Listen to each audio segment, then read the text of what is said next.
and welcome to the Teaching Corner. Today we're going to talk about emotional control. We've been doing a series on executive functioning, and today we're going to touch on emotional control. Now, many people would think that emotions in the brain don't have anything to do with each other, but I one time had it explained to me like this. If this is your brain and this is the front part of your brain right here, this is the prefrontal cortex. This is the part of the brain that is used for planning, that is used for thinking ahead, long-term problem solving. And when we're having a really emotional response to something, our body, our brain goes into freak out mode. And then we start using our brainstem, and our brainstem is the fight or flight response. So what happens when these kids get over emotional about something, they are then no longer able to learn. So it's really important for us to see that, to see as they're starting to build and to climb, and to bring them back down before they hit that, because once they get to that freak out moment, there is no having a conversation with them. There is no logical response. They are just completely in fight or flight mode. So one of the things that we can help our students with is to help them have that growth mindset.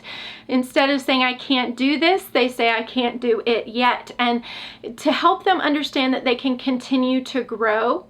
And we may not be perfect at something right now, but we're making progress. And that's the goal, is to continue to move forward and to make progress.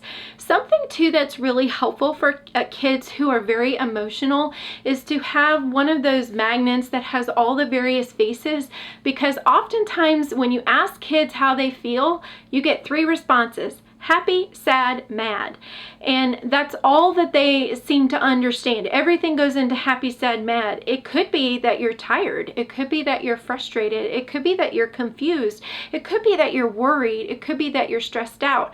But for them, it's happy, sad, mad. So it's important for them to identify those emotions and to be able to talk about what it is they're feeling and why they're feeling those emotions. So another thing that is really important is to help our kids with test anxiety. So many of our kids struggle when it comes to take a test. They have such fears, such anxiety.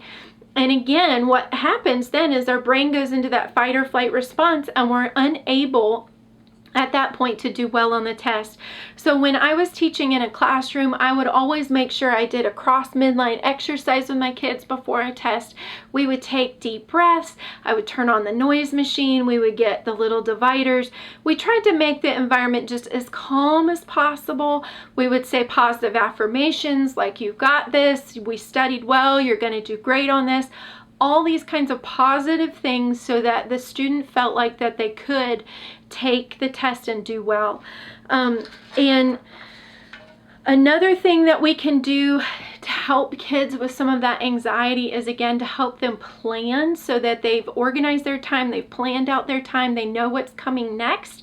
And I'll put a link down below to a video that we did on planners, and to talk about if they do have a very negative response to something, to talk about how big that response was and whether or not it was appropriate to whatever just happened. So for instance, if you have a 0 to 10, a 0 being everything is fine, I'm happy, it's wonderful, rainbows and butterflies, and then a 10 is I'm yelling, I'm screaming, I'm crying, I'm having a massive meltdown, we can then also have a 0 to 10 with, everything is good to 911. I need to dial 911. Somebody is on fire, somebody is bleeding, somebody is dying. It is bad. We need 911.